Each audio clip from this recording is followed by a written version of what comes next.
കേരളത്തിലെ പെൺകുട്ടികളെല്ലാം മുഴുവൻ സമയം മൊബൈൽ ഫോണിലാണെന്ന് നടൻ സലീം കുമാർ പറഞ്ഞ വാക്കുകൾ ഇപ്പോൾ വളരെയധികം വൈറലായി കഴിഞ്ഞു.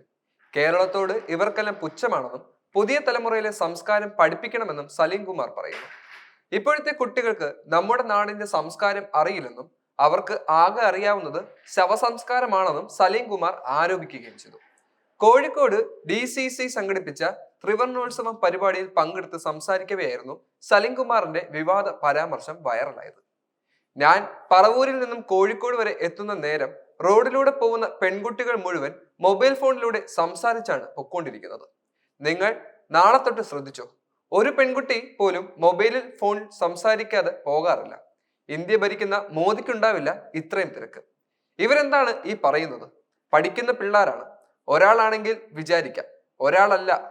ഞാനെല്ലാം ചെക്ക് ചെയ്തു. വരുന്ന സകല പിള്ളേരും ശ്രദ്ധിക്കുന്നേയില്ല. ഹോൺ അടിക്കുമ്പോൾ മാറുമോ അതുമില്ല.